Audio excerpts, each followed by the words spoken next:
if they can do it, it can be done. And that's the inspiration. That's the inspiration. We would go to work at 9 o'clock at night, play till 1 in the morning, take a break, come back at 2, and rehearse till 7:30. We would do that 4 days a week, week after week after week after week. And the reason we had to do that was in order to turn over enough new material to maintain that job, because we were playing 6 nights a week.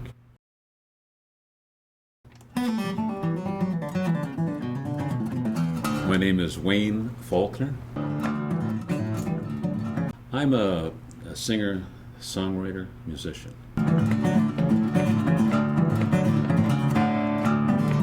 My father was a fiddle player. My mother played piano and fiddle. All my sisters were singers. Every Friday, everybody that was there would end up at our house. And I remember as a very young child sneaking downstairs and looking over the banister, and there'd be like 5 violin players there. There'd be a First Nations, there'd be a Scottish guy, an Irishman, an Englishman, and my father. And the house would just be rocking. And I remember saying to myself as a kid, when I grew up, man, I got to get me some of that, because it was just a great time. Yeah, you know what? Like, I had played sports, I had played group things, but I was terrible in school. And it seemed like the guitar was the only thing that I could do well. And it was the only thing I got any recognition for. It became what I wanted to do. I had to chase around guitar players, to find out somebody that knew something that I didn't know. And one of the guys that I found that just fascinated me was a guy by the name of Donnie Thompson. Everybody else was playing with a straight pick, but Donnie was playing what they call hybrid style, when you're playing, those kind of things. And he would do licks like... And you go like, whoa, I gotta do that. And he was one of those guys that took me under his wing, and it was like he gave me 2 years worth of lessons in about 2 days. It was whatever I wanted to put in, and I was never one to follow rules. That's one of the reasons I had such trouble at school, I think. That was it. After that, they couldn't stop me. And this is some of the stuff that I picked up from when I was a kid and sneaking downstairs.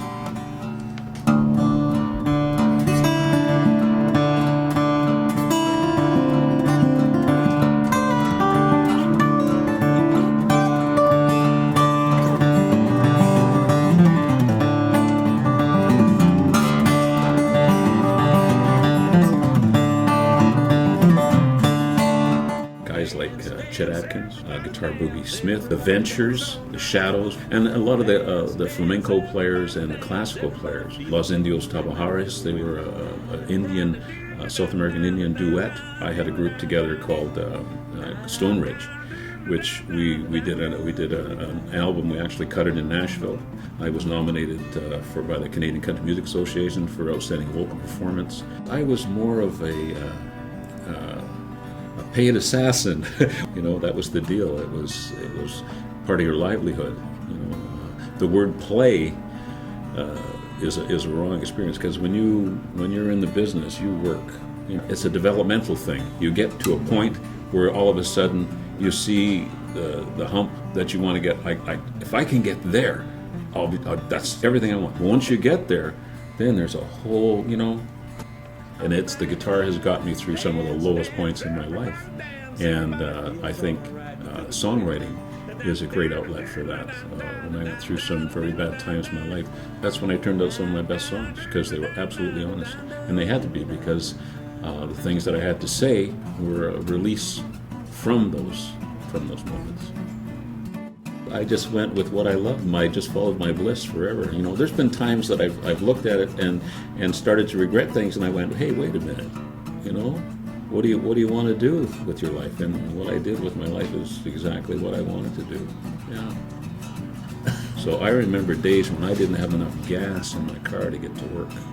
And I remember driving one time, and my van had broke down. I was driving an in-law's vehicle, and it was cold. It was 30 below.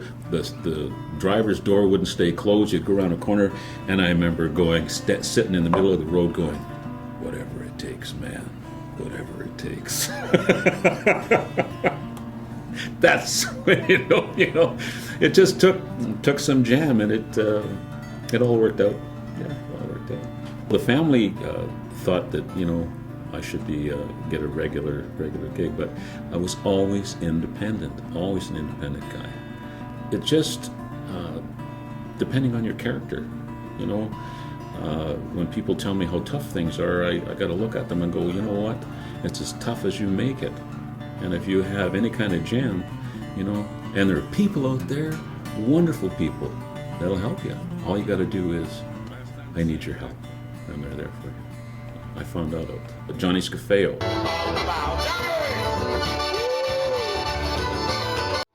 And Johnny is an American accordion champion. When Johnny was 17, he thought he was a pretty hot accordion player. And he was working in a bakery, and he stuck his fingers in a bread slicing machine and took the ends off his fingers. He was about to give up, and then he found out that with the stubs of his fingers, he could still play the bass.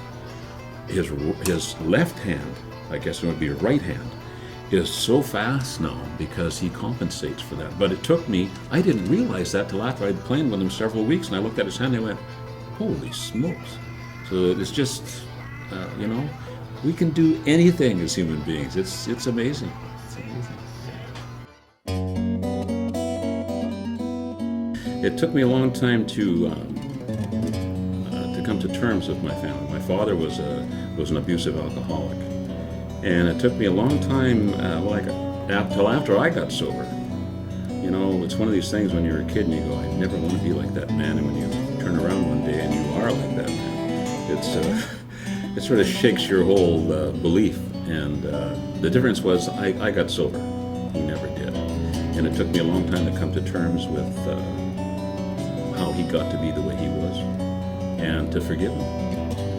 It took me a long time to come to terms with what that was all about. I think that's what probably saved my father more than anything, was his musical abilities. Otherwise, the alcohol would have totally destroyed him. Yeah, and I think that's the great thing about an instrument. It gives you a voice when you can't find one here. You know, it comes out musically. You can play as sad as you want, or as, you know, when you're up or when you're down. It's just a great tool for letting yourself know where you're at.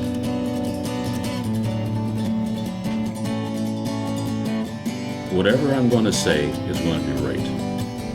So if you're ever challenged, like you answer a question, to be able to answer something like that, never think twice about it. Just know that that's what's going to happen. It's going to be right.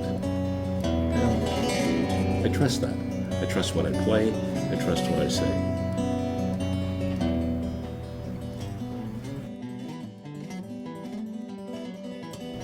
That some people are old when they're in their 30s, you know, and some people are born dead. They just never ever get what it's all about. And I just love what I do, what I'm able to do, and I want to do that as long as I can. And I know what it takes to maintain that. It takes a physical body to hold it all together, and it takes a sharp mind to keep it all working. And those are the two things. And without either one of those, you're in serious trouble.